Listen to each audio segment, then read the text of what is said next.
Hello students, welcome to Get Set Learn Academy once again. तो आज के video में हम लोग क्वेश्चंस को कंटिन्यू करेंगे। अभी तक हम लोग क्वेश्चन नंबर 10 तक बना चुके थे। ठीक है, अब हम लोग क्वेश्चन नंबर 11 से लेकर 20 या 30 तक, अगर जहाँ तक हो सकता है वहाँ तक हम लोग जाएंगे। ठीक है, हम लोग क्वेश्चंस कौन सा सॉल्व कर रहे हैं भाई? मोल कॉन्सेप्ट एंड स्टोइकियोमेट्री का जो मोल कॉन्सेप्ट का जो पार्ट था उससे रिलेटेड हम लोग प्रैक्टिस कर रहे हैं, ताकि आप लोग का जो क्वेश्चन जो हो ठीक है, आप लोग का जो भी क्वेश्चन हो उसका सारा का सारा डाउट क्लियर हो जाए, क्योंकि मोल कॉन्सेप्ट थोड़ा सा कंफ्यूजिंग होता है। ठीक है, बट अगर आप उसको प्रॉपरली प्रैक्टिस कर लेते हैं, अच्छे से समझ लेते हैं, ऑलरेडी हम कॉन्सेप्ट बता चुके हैं, बस हम प्रैक्टिस करा रहे हैं ताकि आपका अच्छे से क्लियर हो जाए। तो इस वीडियो में पूरा का पूरा मोल कॉन्सेप्ट का क्वेश्चन जो भी होगा वो हम लोग क्लियर करेंगे। ठीक है, तो चलिए क्वेश्चन नंबर 11 बनाते हैं। 10 तक ऑलरेडी बन चुका है ना, हम लोग 10 तक बना चुके हैं। 10 का ए 10 का बी था, वो ऑलरेडी देख चुके हैं। 10 तक, 1 से लेकर 10 तक एक्सरसाइज 5B ध्यान में रखिएगा, है ना। हम लोग कौन सा एक्सरसाइज बना रहे हैं? Exercise 5B। ठीक है, चैप्टर 5 में ही है आपका मोल कॉन्सेप्ट एंड स्टोइकियोमेट्री, उसी से रिलेटेड। चलिए, तो क्वेश्चन नंबर 11 क्या कहता है? क्वेश्चन नंबर 11 का है, calculate the number of moles, calculate the number of moles of CO2 carbon dioxide. ये क्या है भाई? Carbon dioxide which contain 8 gram of oxygen, जो 8 ग्राम ऑक्सीजन कंटेन करता है ना। तो चलिए इसको सॉल्व कर लेते हैं हम लोग। अब देखिए, हम लोग को अगर CO2 से पूछा जा रहा है तो CO2 का हम लोग निकाल लेते, क्या नंबर ऑफ मोल्स फाइंड करना है। तो CO2 का कितना हो, सबसे पहले CO2 को निकाल लेते हैं। तो CO2 हो जाएगा हमारा कितना भाई? कार्बन हो गया हमारा। अच्छा, इसमें ऑक्सीजन से रिलेटेड है तो फिर दिक्कत ही क्या है, तब तो आसानी से बन जाएगा ऐसे ही। इसको थोड़ा बड़ा कर लेते हैं। हाँ, तो ऑक्सीजन कितना हो जाएगा? CO2, यानी कि ऑक्सीजन हमारा 1 मोल ऑफ CO2 में कितना हो जाएगा? ऑक्सीजन, है ना, 1 mole of CO2, 1 mole of CO2 में कितना हो जाएगा? देखिए, तो ऑक्सीजन होता है मेरा 16, तो 2 गुना 16 हो जाएगा, यानी कि 32। यही चीज़ है, यानी कि 32 ग्राम। अगर देखते हैं तो 32 ग्राम हमारा कितना रिप्रेजेंट कर रहा है CO2 का? 1 मोल, यानी कि 32 ग्राम कर रहा है 1 mole of CO2, 1 mole of CO2। तो हमसे पूछा जा रहा है 8 ग्राम में कितना होगा, तो 1 ग्राम का निकाल लेते हैं। रूल तो यही बोलता है 1/32, तो 8 ग्राम का कितना हो जाएगा भाई? तो 1/32 और इंटू 8, 8 4 जा 32 हो गया, यानी कि हमारा 0.25 मोल्स आ गया, यानी कि 0.25 मोल्स आंसर हो गया। ये हमारा क्वेश्चन नंबर 11A था। चलिए फटाक से क्वेश्चन नंबर 11B भी देख लेते हैं। 11 का बी में क्वेश्चन क्या कह रहा है? क्वेश्चन का कहना है, calculate the number of moles of methane. Moles of methane, methane का फॉर्मूला क्या होता है भाई? तो मीथेन का फॉर्मूला होता है CH4। ध्यान में रखिएगा, मीथेन क्या होता है? CH4 in 0.80 gram of methane, मतलब 0.80 ग्राम ऑफ मीथेन में हमको बताना है नंबर ऑफ मोल कितना होगा। तो चलिए, मीथेन है तो सबसे पहले मीथेन के, सॉरी, हाँ, मीथेन के बारे में बात कर लेते हैं। तो मीथेन क्या होगा भाई? CH4 है, पेन चेंज करना था। हाँ, पेन कुछ प्रॉब्लम हो गया क्या? हाँ, CH4, तो CH4 इज इक्वल टू कितना हो जाएगा? 116 और इंटू 16 नहीं होता है, क्या हम क्या कर रहे हैं? हाँ, 12 और प्लस ये हो जाएगा हमारा 1 × 4, यानी कि 4, 12 और 4 16, 16 हो गया हमारा ग्राम, 16 ग्राम, है ना। तो 16 ग्राम मीथेन में कितना मोल होता है? 1 मोल होता है। तो 16 ग्राम में कितना मोल हो जाता है? 1 मोल हो जाता है। हमसे पूछा जा रहा है 0.80 में, तो 1 में कितना हो जाएगा? 1/16, और 0.80 में कितना हो जाएगा? 1/16 और 0.80। अगर पॉइंट हटाते हैं, नीचे 2 0 लगाएंगे, 1 0 से 1 0, 8 2 जा 16, 1/20, यानी कि कितना आ गया हमारा? 0.05 मोल्स। ठीक है, ये हो गया। तो ध्यान में रखिएगा, क्वेश्चंस को घुमा फिरा कर पूछा जाता है। चलिए क्वेश्चन नंबर 12 में आते हैं, कैलकुलेट द वेट और mass of an atom of oxygen. Number 1 में क्या बोल रहा है? एन एटम ऑफ ऑक्सीजन, एक एटम ऑक्सीजन के एक एटम का वेट कितना होगा, ये हमसे पूछा जा रहा है। चलिए तो फाइंड कर लेते हैं। हम लोग को पता है कि ऑक्सीजन एटम्स का जो होता है ना, मतलब ऐसे बोल सकते हैं, ऑक्सीजन क्या है हमारा? 16, मतलब उसका एटॉमिक वेट कितना होता है? 16 होता है, और उसमें कितना मॉलिक्यूल्स होता है, कितना एटम्स होता है? 6.022 इंटू 10⁻23 एटम्स, है ना। तो 16 ग्राम, यहाँ फर्स्ट नंबर से हम लोग सॉल्व करते हैं। तो 16 ग्राम में हमारा कितना हो जाता है, 16 ग्राम ऑक्सीजन लिख देते ताकि आपको अच्छा लगे। 16 ग्राम ऑक्सीजन है ना में क्या होता है भाई, 6.022 इंटू 10⁻23 एटम्स।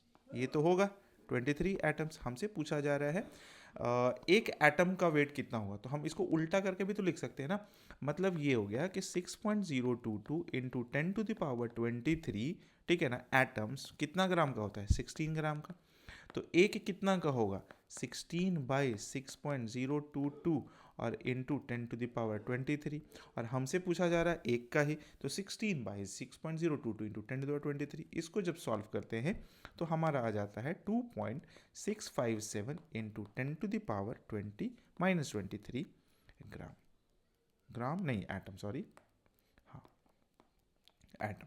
ठीक है, तो हम लोग को कैलकुलेशंस करने हैं तो सिंपल सा है। देखिए पॉइंट हटाइए, जीरो लगाइए और डिवाइड दीजिए। कुछ सोचिए मत, बहुत ज़्यादा अगर सोचिएगा ना कि हम सिंपल कर लेंगे, इसको ऐसे काट लेते उसको ऐसे काट लेते, नहीं, चुपचाप से क्या कीजिए, नीचे से पॉइंट हटाइए डेसिमल वाला, ऊपर जीरो लगाइए और डिवाइड दे दीजिए। डिवाइड दे के आप सिंपली बना सकते हैं और जो भी 10⁻ का स्टैंडर्ड फॉर्म है वो आप पुट कर दीजिए। सिंपल सा हो जाएगा। कि अगर ज़्यादा करने लग जाओगे ना तो मतलब वो और भी ज़्यादा थोड़ा सा वो होता है ना, अपने आप में उलझाते चला जाएगा। इसलिए उतना सोचने का जरूरत नहीं है, सीधा पॉइंट हटाओ भाई और डिवाइड दो, सिंपल सी बात है। ठीक है, चलिए क्वेश्चन नंबर 2 में, इसी का क्वेश्चन नंबर 2 क्या कहता है, an atom of hydrogen. Hydrogen का एक एटम का मास हमको बताना है। तो हम लोग को तो पता है ना कि एक एटम में कितना, यानी कि 6.022 इंटू 10⁻23 एटम्स का 1 ग्राम होता है, क्योंकि हाइड्रोजन का बात कर रहे हैं। इसको हम लोग मिटा देते हैं, है ना, तो इसी में बन जाएगा मेरा क्वेश्चंस के साथ में।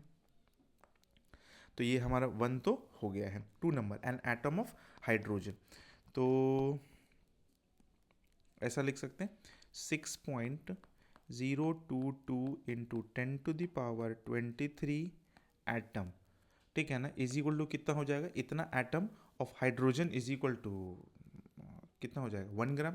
हाइड्रोजन का कितना होता है, 1 ग्राम, है ना, 1 ग्राम में। ठीक है, तो अगर 1 का पूछा जा रहा है हमसे तो हम लोग क्या करेंगे, 1/6.022 और इंटू 10⁻23। अब इसको अगर सॉल्व करते हैं तो आता है 1.66 इंटू 10⁻24 ग्राम। ठीक है, 1.66 इंटू 10⁻24 ग्राम, ये भी हो गया। चलिए क्वेश्चन नंबर 2 भी हो गया इसका। अब मॉलिक्यूल ऑफ NH3, NH3 क्या होता है भाई, तो NH3 का हम लोग निकाल लेते हैं सबसे पहले। तो NH3 का मॉलिक्यूलर मास कितना हो जाएगा, NH3 का, नाइट्रोजन का होता है 14 और 1 3 3, 14 और 3 17 हो गया। हमसे पूछ रहा है एक मॉलिक्यूल का हमको मास बताना है।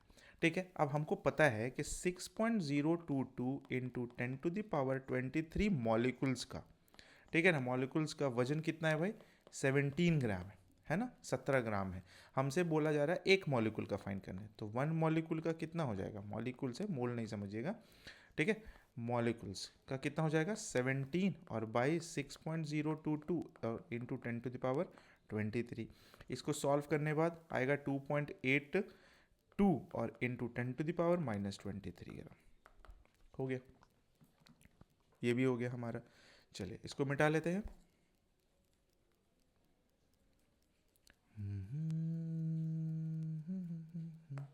नेक्स्ट, ये हो गया हमारा सी। डी में क्या कह रहा है, 10⁻22 है, ठीक है, ये 10⁻22 समझिएगा, है ना। एटम्स ऑफ कार्बन, इसका हमको बताना है। तो पहले कार्बन का बात कर लेते हैं ना। तो कार्बन में कितना ग्राम होता है, 12 ग्राम। कार्बन का कितना होगा भाई, 12 ग्राम होता है।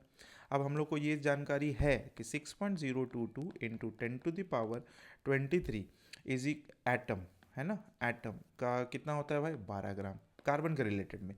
तो अगर एक का पूछा जा रहा है तो एक एटम का कितना हो जाएगा, 12/6.022 और इंटू 10⁻23। और हमसे पूछा जा रहा है 10⁻22 का, तो 10⁻22 का कितना हो जाएगा, 12 और बाई 6.022 इंटू 10⁻23 और इंटू 10⁻22। तो इससे तो ये कट ही जाएगा पूरा का पूरा। यहाँ पॉइंट हटाते हैं तो यहाँ पर हम 3 शून्य लगा सकते हैं और इससे 1 शून्य कट जाएगा, मतलब बच जाता है 1200 और बाई 6022। अगर इसको हम लोग डिवाइड देते हैं तो हम लोग का पूरा आएगा 0.2 ग्राम, 6 दूना 12, हाँ अप्रॉक्सीमेटली 0.2 ग्राम, ठीक है ना, अप्रॉक्सीमेटली आ जाएगा हमारा जब डिवाइड दीजिएगा तो। नेक्स्ट में आते हैं, डी भी हो गया हमारा, ई में इसको मिटाते हैं तब तक, है ना। आप लोग का कैलकुलेशन ही सिर्फ करना, देखिए कैलकुलेशंस तो हम नहीं ना कर सकते, कैलकुलेशन हम करके आपको देंगे, आप कैलकुलेशंस कीजिएगा, तो कैलकुलेशंस आप कॉपी नहीं ना कर सकते हो। आप जितना जल्दी कैलकुलेशंस कर सकते हो उतना जल्दी करने का कोशिश करो फास्ट तरीके से, पॉइंट हटाओ, डिवाइड करो, ये सब सिंपल विंपल। हम लोग कुछ ये नहीं बना रहे, कॉम्पिटेटिव एग्जाम में नहीं बैठे हुए कि हम लोग को बहुत जल्दी ट्रिक सीखना है, नहीं नहीं, आप एकदम बेसिक सा मेथड से चलिए, आप कॉम्पिटिशन में पहुँचेगा वहाँ आप कर लीजिएगा, वहाँ आप हो जाएगा, क्योंकि आपके पास बहुत ज़्यादा कैपेबिलिटी आ जाएगा। नेक्स्ट क्वेश्चन क्या है, the molecules of oxygen, the molecule of oxygen, oxygen molecule के बारे में बात किया जा रहा है। तो ऑक्सीजन मॉलिक्यूल करने का मतलब O2 के फॉर्म में होता है, तो ऑक्सीजन हमारा होता है 16 और गुना 2 यानी कि हो गया 32 ग्राम। हमको एक मॉलिक्यूल का पूछा जा रहा है, द मॉलिक्यूल ऑफ ऑक्सीजन, यानी अच्छा ये पूरा का पूरा पूछा जा रहा है 32 का, तो हम लोग फाइंड कर लेते हैं। तो one molecule 6.022 into 10⁻23 molecules of O2, है ना, molecules of O2 is equal to कितना ग्राम है, 32 ग्राम है। हमसे पूछा जा रहा है वन मॉलिक्यूल्स का, तो ये कितना हो जाएगा 32 और बाई 6.022 और इंटू 10⁻23। क्लियर है। अब इसको अगर सॉल्व करते हैं तो 5.31 और इंटू 10⁻⁻23 ग्राम हो गया। चलिए ई भी हो गया। एफ में आते हैं, 0.25 ग्राम एटम ऑफ कैल्शियम, इसको पहले मिटा लेते हैं। हाँ, क्या बोल रहा है क्वेश्चन में, क्वेश्चन में बोला जा रहा है 0.25 gram atom of calcium, calcium के बारे में पूछा जा रहा है ना। तो कैल्शियम का बना लेते हैं। अब हम लोग को पता होना चाहिए ना कि एटॉमिक मास कितना होता है कैल्शियम का, तो कैल्शियम का कितना होता है एटॉमिक मास, कैल्शियम का होता है 40 ग्राम। हमसे 0.25 ग्राम एटम का पूछा जा रहा है, तो इसको उल्टा करके बनाना पड़ेगा हम लोग को, है ना।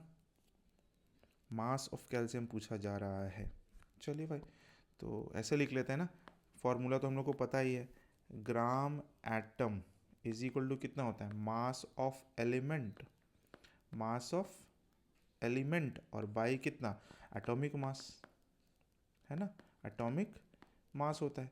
तो ग्राम एटम मेरा ऑलरेडी 0.25 दिया हुआ है, 0.25, और मास ऑफ एलिमेंट हमको पता है 40 है, और एटॉमिक मास हमको फाइंड करना है, ए एम फाइंड करना है। तो ए एम कितना हो जाएगा, A M is equal to हो जाएगा 40, उल्टा लिख दिए उल्टा लिख दिए उल्टा लिख दिए, एक सेकेंड, हाँ 0.25 ऑलरेडी है, मास ऑफ एलिमेंट हमको फाइंड करना है, यानी कि मास ऑफ कैल्शियम हो जाएगा इसमें, मास ऑफ कैल्शियम, है ना, मास ऑफ कैल्शियम हो गया, और एटॉमिक मास हमारा कितना है 40 ग्राम। तो कैल्शियम का मास कितना हो जाएगा भाई, तो 40 और इंटू 0.25, पॉइंट्स हटा देते हैं, 100, 25 चौके 100, 4 से ये 10 बार में कट गया, तो बोले तो 10 ग्राम आ गया 0.25। अब ऐसे भी बना सकते थे हम लोग कि 0.2 ग्राम 0.25 ग्राम का होता है 40 ग्राम, चाहे 40 ग्राम का होता है इतना, ऐसे करके भी। बट अगर फॉर्मूला हम लोग को पता है तो हम लोग डायरेक्टली उसमें पुट कर दिए। तो ये हमारा क्वेश्चन नंबर 12 कंप्लीट हो गया। अब आते हैं क्वेश्चन नंबर 13 में। 13 क्या कहता है, चलिए देख लेते हैं 13 को भी। 13 नंबर क्या है, calculate the mass of 0.1 mole of each of the following, 0.1 मोल का मास फाइंड करना है। तो हम लोग को पता है क्या, 1 मोल का जो मास होता है वो मॉलिक्यूलर मास होता है, तो एक एक करके हम लोग सॉल्व करते चले जाते हैं। CaCO3 का है सबसे पहले, तो CaCO3 कैल्शियम कार्बोनेट आपको पता होगा ये 100 ग्राम का होता है ना, ये 100 ग्राम का होता है। कुछ कुछ याद रह जाता है तो हम डायरेक्ट भी लिख देते हैं, आप लोग कैलकुलेट करके बताइएगा। कैल्शियम कार्बोनेट का 100 ग्राम, तो हम लोग बोल सकते हैं ना कि जो 1 मोल इज इक्वल टू कितना हो गया, 1 मोल इज इक्वल टू होता है 100 ग्राम, यही तो है ना, किसका, कैल्शियम कार्बोनेट के। ए के लिए बना रहे हैं ये सब के लिए नहीं है। 1 मोल इज इक्वल टू 100 ग्राम मतलब कैल्शियम कार्बोनेट के लिए। हमसे पूछा जा रहा है 0.1 मोल का, तो 0.1 मोल का कितना हो जाएगा 100 और इंटू 0.1, इसका हम लोग कैलकुलेट करेंगे तो आ जाएगा 10, तो ये कितना हो गया 10 ग्राम। ठीक है। अब आते हैं दूसरा बी नंबर में, Na2SO4 और इंटू 10H2O। तो इसको पहले कैलकुलेट कर लेते हैं, Na2SO4 और इंटू 10H2O को। तो सोडियम मेरा 2 है, सोडियम का मेरा मास होता है 23, तो लिख लेते हैं यहाँ, इसको मिटा ही लेते हैं ना ताकि अच्छे से बना देंगे, है ना। Na2SO4 और इंटू 10H2O। ये हो गया। सोडियम मेरा 2 है तो 2 और गुना सोडियम का होता है 23, ये हो गया भाई। चलो सल्फ़र है, सल्फ़र का होता है 32 और प्लस ऑक्सीजन हो गया 16, 16 गुना 4 64 डायरेक्ट लिख देते हैं, प्लस ये हो गया 10 टू जा 20, मतलब हाइड्रोजन मेरा टोटल हो गया कितना 20। और या तो फिर अगर हाइड्रोजन वाटर का होता है कितना भाई 18, 18 गुना 10 डायरेक्ट 180 भी कर सकते हैं, ये होता है 18। वाटर का कितना होता है, वाटर का आप निकाल लो 18, 18 और गुना 10 कर दो 180 डायरेक्ट। अब इसको अगर सॉल्व करते हैं तो हमारा आ जाता है टोटल 322 ग्राम। ठीक है, अब हमको पता है, अब मूल कॉन्सेप्ट के बेसिस पर बोल सकते हैं कि 1 मोल इज इक्वल टू कितना होता है 322 ग्राम होता है। तो हम लोग को फाइंड करना है 0.1 मोल में, तो 1 मोल इज इक्वल टू 322 ग्राम हो गया। तो 0.1 मोल इज इक्वल टू कितना होगा 322 और गुना 0.1, ये हो जाएगा 32.2 ग्राम। हो गया हमारा आंसर। ठीक है, चलो आते हैं नेक्स्ट Mg, है ना। Mg मैग्नीशियम के बारे में, ये समझ में आ गया आपको। नेक्स्ट क्वेश्चन, मैग्नीशियम के लिए calculate the mass of 0.1 mole of magnesium. तो मैग्नीशियम का क्या होता है भाई, मैग्नीशियम का तो पता होना चाहिए। मैग्नीशियम का Mg, है ना,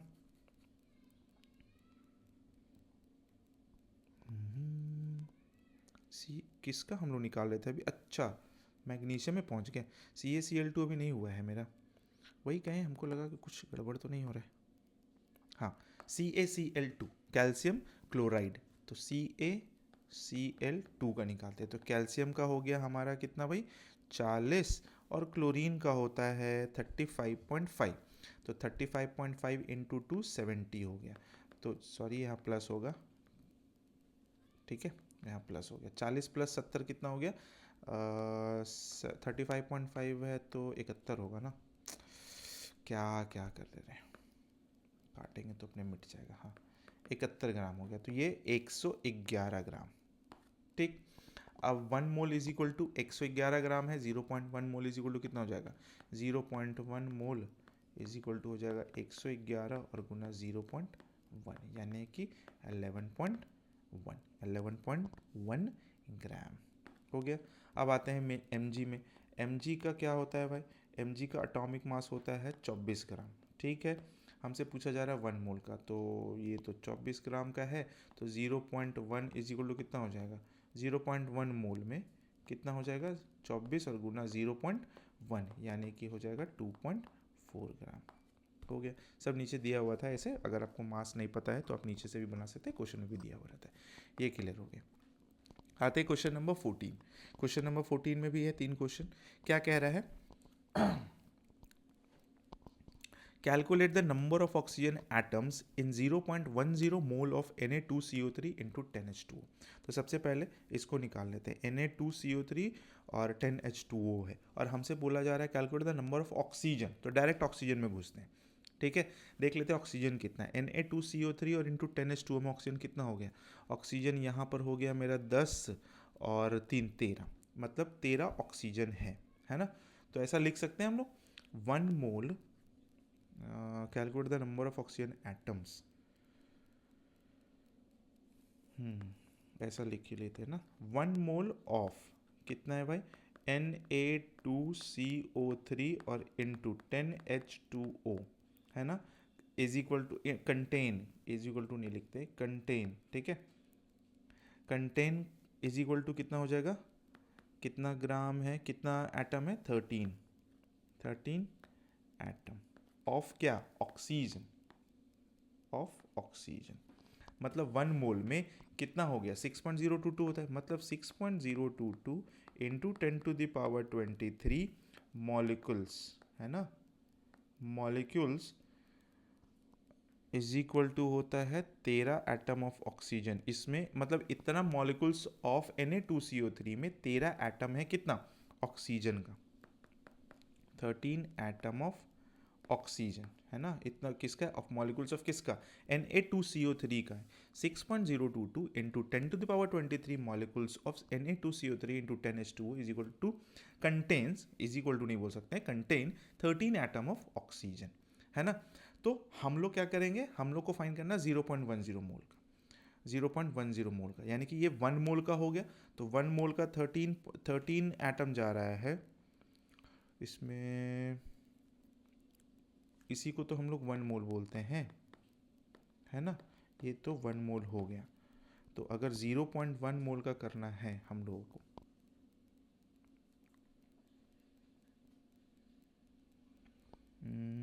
इसको और थोड़ा सा लिख के बनाते हैं ना तो ज़्यादा अच्छा रहता, तो आपको क्लियर हो जाता। चलिए बनाते हैं, कॉम्प्रोमाइज़ नहीं करना, जो होगा अच्छे से बनाएंगे हम लोग। चलिए लिखते हैं। अगर हम लोग को लिखना होगा, जैसा कि हम लोग जानते हैं कि कोई भी चीज़ का होता है 1 मोल कितना होता है, 6.022 इंटू 10⁻23 मॉलिक्यूल्स, ठीक है। तो अगर हम लोग ऐसा लिखते हैं 1 मॉलिक्यूल्स ऑफ Na2CO3 और इंटू 10H2O कंटेन, ठीक है, कंटेन 13 एटम ऑफ किसका, ऑक्सीजन का, ऑफ ऑक्सीजन का, है ना। अब 1 molecules of Na2CO3 into 10H2O contain है, बट हम इसमें क्या ये भी तो ऐड कर सकते हैं ना, 6.022 इंटू 10⁻23 मॉलिक्यूल्स, ठीक है। मॉलिक्यूल्स कितना रखेगा, 13 इंटू उतना रखेगा, कंटेन कितना करेगा भाई 13 और इंटू 6.022 इंटू 10⁻23 मॉलिक्यूल्स, इतना कंटेन करेगा। हमसे पूछा जा रहा है 1 मोल का, तो ये तो 1 मोल के ही बराबर होता है। तो अगर 0.1 मोल डायरेक्ट कर लेते हैं तो 0.1 मोल, है ना, विल हैव कंटेन, ठीक है ना, विल हैव कंटेन कितना हो जाएगा 13 और इंटू 6.022 इंटू 10⁻23 और इंटू 0.1। अब इसको अगर कैलकुलेट करते हैं तो आ जाएगा हमारा 7.8 इंटू 10⁻23 एटम्स, ये इतना आ जाएगा। ये हो गया असली आंसर, ठीक है। तो कुछ क्वेश्चंस को थोड़ा सा लिख के समझाना पड़ता है ताकि हम उसको ताकि आपको समझ में अच्छे से आ जाए। ये था 14 का ए, अब 14 का बी बनाएंगे, ठीक है। इसको हम लोग मिटा लेते हैं। 14 का बी में आते हैं। 14 का बी क्या कह रहा है, calculate the number of gram atoms in 4.6 gram of sodium, है ना। तो सबसे पहले हम लोग को सोडियम पता होना चाहिए ना कि सोडियम का क्या है एटॉमिक मास। तो एटॉमिक मास ऑफ सोडियम कितना है भाई, होता है 23। मतलब 23 ग्राम में हम लोग का 1 ग्राम एटम हो जाता है ना। 23 ग्राम इज इक्वल टू कितना हो जाएगा 1 ग्राम एटम, बोलते तो है 1 ग्राम एटम। हमसे पूछा जा रहा है 4.6 ग्राम का, तो 4.6 ग्राम का कितना हो जाएगा, है ना। 4.6 ग्राम का कितना हो जाएगा 4.6 लिखना है, तो 4.6 और बाई कितना हो जाएगा 23। कैलकुलेट करेंगे 23 दूना 46, 0.2 gram atom of sodium Na, ठीक है।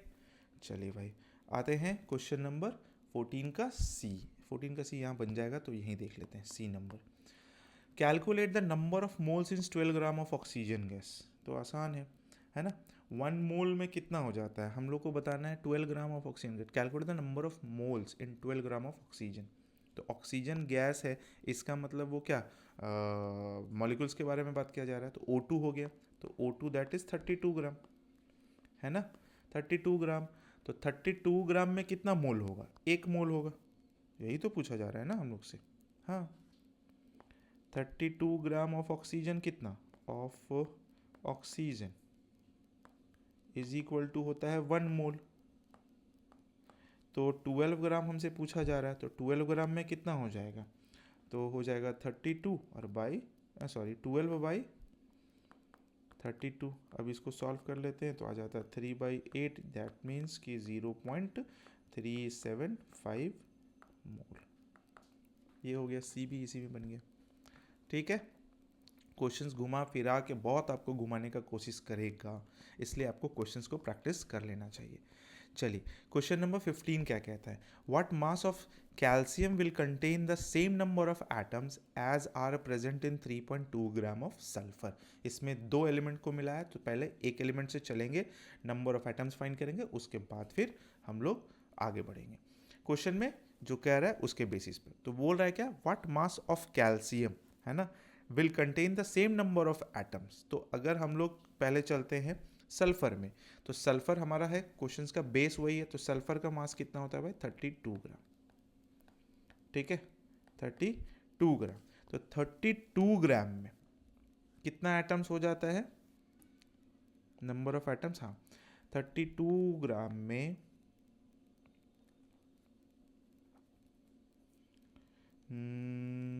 ऐसे लिख सकते हैं हम लोग, कितना लिखते हैं, 32 ग्राम, हाँ ऐसे लिखते हैं, 32 ग्राम कंटेन्स कितना एटम है, कंटेन 6.022 इंटू 10⁻23 एटम। तो 3.2 में कितना होगा, 3.2 में हो जाएगा कितना, 6.022 इंटू 10⁻23 और बाई हो जाएगा हमारा 32 और इंटू हो जाएगा 3.2। तो ये इसको सॉल्व करेंगे तो आएगा 6.02 एक ले लेते हैं और 10⁻23 22 एटम्स, क्योंकि एक कट जाएगा ना जीरो, ठीक है, पॉइंट वाला, ये इतना एटम्स आ गया। अब हमसे पूछा जा रहा है कैल्शियम के लिए, तो 6.022 कैल्शियम बेस है ना। अब हम लोग को पता है कैल्शियम में अगर आते हैं तो कैल्शियम का कितना होता है, कैल्शियम का होता है 40 ग्राम, है ना, 40 ग्राम, मतलब कि 6.022 इंटू 10⁻23 एटम्स का है 40 ग्राम, 40 ग्राम। तो एक का कितना होगा भाई, 40 और बटे 6.022 इंटू 10⁻23। तो एक के बाद हमसे कितना का पूछा जा रहा है, 3.2 का, है ना, 3.2 ग्राम का पूछा जा रहा है, नहीं हमसे, अच्छा ये एटम है ना, 6.02 इंटू 10⁻22 एटम्स का, तो कितना हो जाएगा भाई, तो 40 और बाई 6.022 इंटू 10⁻23 और इंटू 6.022 इंटू 10⁻22, इससे काट देते हैं पहले और इसका ये उड़ा देते हैं, 10 बच जाएगा, 10 चौके 40, 4 ग्राम। ये हो गया क्वेश्चन नंबर 15 का आंसर। ठीक है, मतलब थोड़ा सा कंफ्यूजिंग था, कंफ्यूजिंग नहीं बोल सकते, कंसेप्ट बेस्ड बोल सकते, घुमा घुमा के आपको घुमाने का कोशिश करेगा। आईसीएसई का तो भी ऐसे भी है कि आप लोग को बिना परेशान किए हुए रह ही नहीं सकता वो। चलिए नेक्स्ट आते हैं question number 16, calculate the number of atoms in each of the following. 52 moles of helium, है ना, 52 मोल्स ऑफ हीलियम में, तो हीलियम का मास कितना होता है, 2, है ना, 2 नहीं, 2 दूना 4 होता है, हीलियम का मास टोटल 4 होता है। हमको फाइंड करना है calculate the number of atoms, तो हम लोग को पता है, क्या पता है वो हम लोग इसके बेसिस पर निकाल लेते हैं। इसको भी हम लोग आसान तरीके से अगर बनाते हैं तो 52 मोल्स में पूछा जा रहा है, calculate the number of atoms in each of the following 52 moles. तो 1 मोल में कितना हो जाएगा, देखिए 1 मोल में हमारा आएगा, 1 मोल ऑफ हीलियम में कितना आएगा एटम, 6.022 इंटू 10⁻23। ठीक है, इतना एटम आएगा 1 मोल में। ठीक है, हमसे पूछा जा रहा है 52 मोल्स का, हमसे 52 मोल्स का पूछा जा रहा है, तो हम लोग डायरेक्ट कर लेते हैं ना, 52 मोल्स में कितना होगा ऑफ हीलियम, तो 6.022 इंटू 10⁻23 और इंटू कितना 52, कैलकुलेट करेंगे 3.131 इंटू 10⁻25 एटम्स, हो गया। अब आते हैं बी में, 52 AMU ऑफ हीलियम, मतलब एटॉमिक मास यूनिट दिया हुआ है वो, ठीक है, तो उसको फाइंड करते हैं। हमसे पूछा जा रहा है 52 AMU, यानी कि 52 ग्राम नहीं, 52 AMU का पूछा जा रहा है, तो 4 AMU का कितना होता है, 1 मोल, हमसे मोल ही पूछा जा रहा है, तो 1 AMU का कितना होगा, 1/4, तो 52 AMU का कितना होगा 1/4 और इंटू 52, 13 चौके 52, 13 हो गया तो 13 एटम हो गया। ठीक है, अब हमसे पूछा जा रहा है 52 ग्राम ऑफ हीलियम का, तो नंबर ऑफ एटम में नंबर ऑफ एटम में, तो अगर हम लोग बात करते हैं तो 4 ग्राम में कितना होता है हमारा 6.022 इंटू 10⁻23 है ना। तो एक में कितना होगा 6.022 और इंटू 10⁻23 और बाई 4। अगर इसी को हम 52 बना देते हैं, 52 ग्राम कर देते हैं, तो यहाँ कितना हो जाएगा 52, तो 13 चौके 52 और इसको जब गुना करेंगे तो आ जाएगा 7.828 और इंटू 10⁻24 एटम्स। ठीक है, तो ये क्वेश्चन तीनों का तीनों यहाँ पर बन गया। क्लियर हो गया आप लोगों को? क्वेश्चंस बनाना आप लोग का काम है कि आप लोग कितने अच्छे से प्रैक्टिस करते हो, है ना।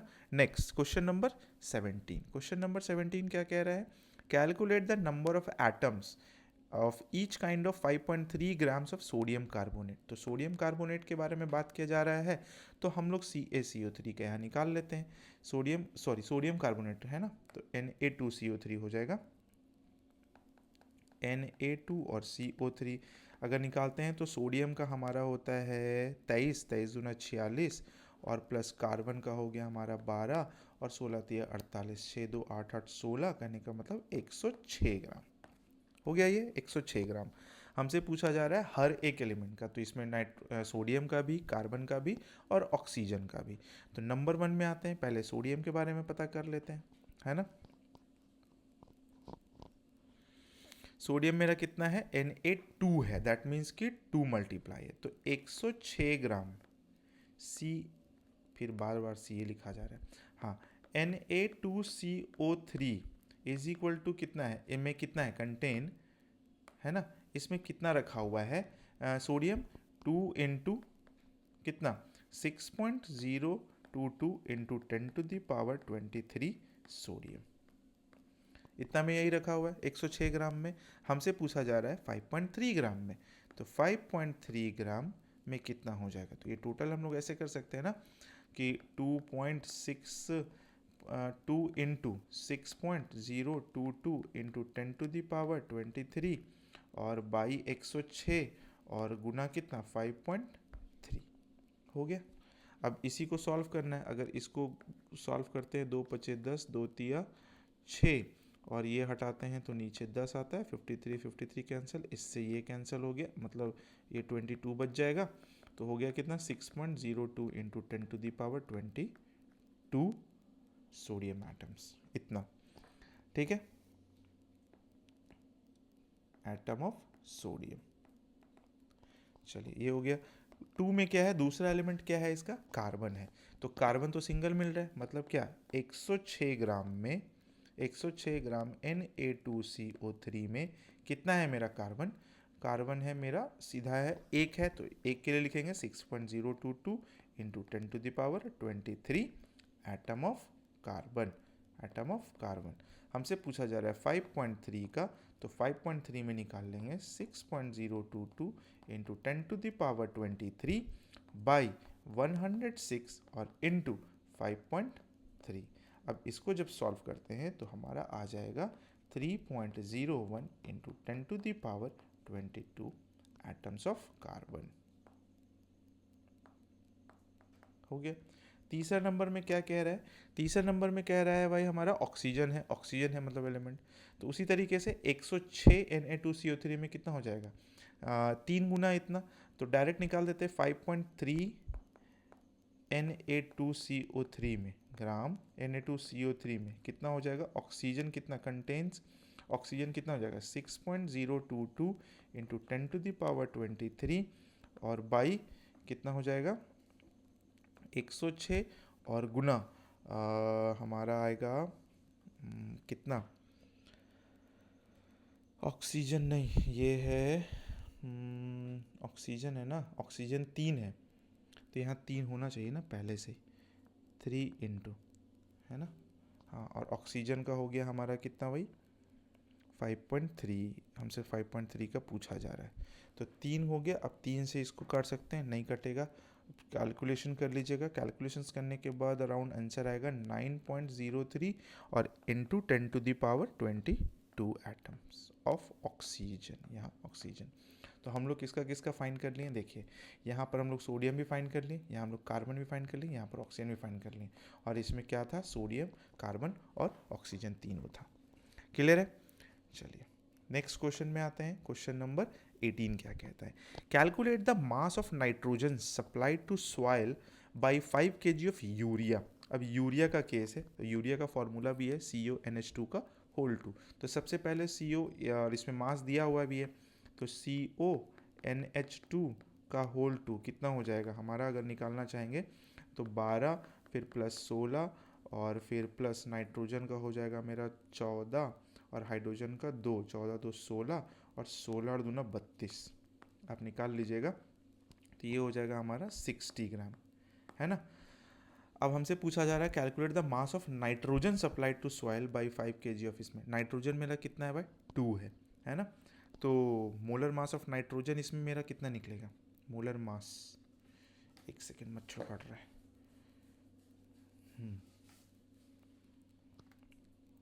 तो 60 ग्राम में, 60 ग्राम यूरिया में मेरा ये कितना है, कंटेन कितना कर रहा है भाई, nitrogen 28 gram, 28 gram of nitrogen, है ना। क्यों नाइट्रोजन 20 हो गया, क्योंकि नाइट्रोजन का होता है कितना है 14, और 14 और इंटू 2 कितना हो गया 28। हमसे पूछा जा रहा है 5 kg में, तो 60 ग्राम में इतना हो गया, तो एक में कितना हो जाएगा 28/60, और 5 kg में पूछा जा रहा है, यानी कि 5000 ग्राम में पूछा जा रहा है, तो 28/60 और गुना कितना हो गया 5000, तो 1 0 से 1 0 कट गया, 6 2 से काटते हैं, अगर हम लोग 3 से काटते हैं, 3 दूना 6, नहीं नहीं नहीं नहीं नहीं नहीं ऐसे नहीं काटते, इजी बनाइए, 4 से नहीं कटेगा, तब तो फिर डिवाइड करना ज़्यादा उचित रहेगा, 28 गुना 5 करके सॉल्व कर लेंगे, तो आ जाएगा हमारा कितना 6 8 पचे 40, 5 दूना 10, 2 3 3 3, मतलब इतना ग्राम आ जाएगा। तो अगर इसको केजी में लाते तो 2.333 kg ऐसे लिख सकते हैं, और क्या, हाँ ये हो गया 2.33 kg हो गया। 5 kg यूरिया में अगर नाइट्रोजन देखा जाए तो कितना निकलेगा भाई 2.33। नेक्स्ट क्वेश्चन इसी का क्या है, कैलकुलेट द वॉल्यूम ऑक्यूपाइड। अब वॉल्यूम से रिलेटेड क्वेश्चन आया है, volume occupied by 320 gram of sulphur dioxide eight STP। तो सल्फर डाइऑक्साइड को सबसे पहले निकाल लेते हैं, क्या होता है SO2 होता है मेरा फॉर्मूला, और सल्फर का दिया हुआ है 32, और प्लस 16 गुना 2, 16 गुना 2 यहाँ भी 32 हो गया, तो 32 और 32 कितना हो गया 64। अब जान रहे हैं कि 64 ग्राम जो इक्विवेलेंट होता है कितना 22.4 वॉल्यूम होगा, लीटर में निकाल लेंगे 22.4 ग्राम, 22.4 लीटर, तो 1 में कितना हो जाएगा 22.4/64, और हमसे 320 में पूछा जा रहा है, तो 22.4/64 और इंटू 320, तो 32 दूना 64 हो गया। अगर मान लीजिए इसको हटा देते हैं और यहाँ इंटू 10 कर देते हैं, तो 32 दूना 64 हो गया, 2 पच्चे 10 कट गया, और ये हमारा आंसर आ गया 122 पच्चे 5 20 112 लीटर। ठीक है, ये हो गया हमारा क्वेश्चन नंबर 18B का आंसर। वॉल्यूम का भी क्वेश्चन अच्छा रहता है। नेक्स्ट क्वेश्चन नंबर 19 है ना, क्वेश्चन नंबर 19 को देखते हैं। What do you understand by the statement that vapor density of carbon dioxide is 22? ये क्वेश्चन में बोला जा रहा है, What do you understand by the statement that vapor density of carbon dioxide is 22? Vapour density का formula पता होना चाहिए। फॉर्मूला क्या होता है, वेपर डेंसिटी का फॉर्मूला होता है vapour density is equal to molecular mass by 2। ये तो हम लोग को फाइंड करना है, चलिए फाइंड कर लेते फटाक से।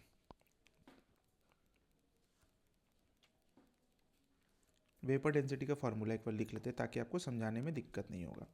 Vapour density is equal to होता है मॉलिक्यूलर मास, है ना, मॉलिक्यूलर बाई 2 नहीं होता है, बट उसके कहानी अलग है। देखिए क्या होता है, मॉलिक्यूलर मास होता है और बाई होता है molecular mass of hydrogen molecules, तो हाइड्रोजन मॉलिक्यूल्स का कितना हो जाएगा, 2 ही हो जाएगा, तो ऐसे 2 बोल सकते हैं।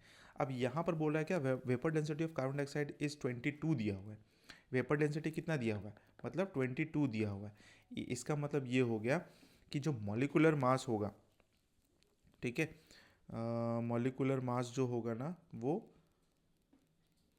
कैसे बोल सकते हैं इसको, कार्बन डाइऑक्साइड का दिया हुआ है,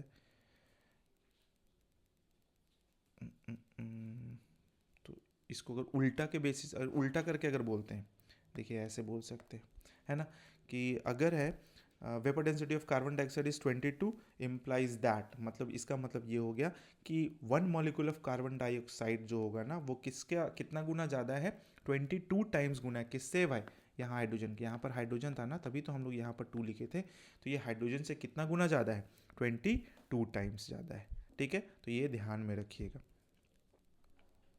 है ना।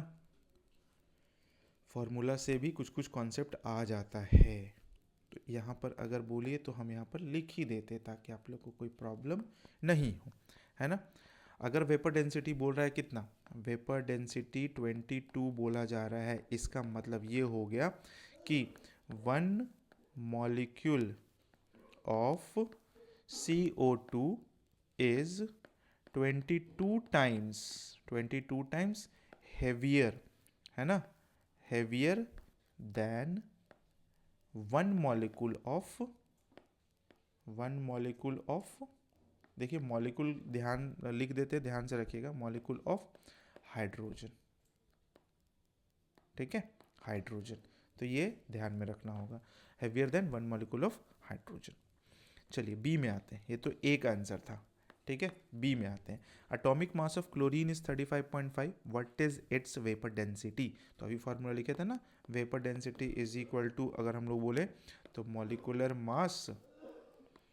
मॉलिकुलर मास और बाई 2 बोले तो वो हाइड्रोजन वाला मॉलिकुलर मास ऑफ हाइड्रोजन आता है, तो बट हम यहाँ पर 2 लिख देते हैं, तो atomic mass of chlorine is 35.5, what is vapour density, तो वेपर डेंसिटी कितना हो जाएगा भाई,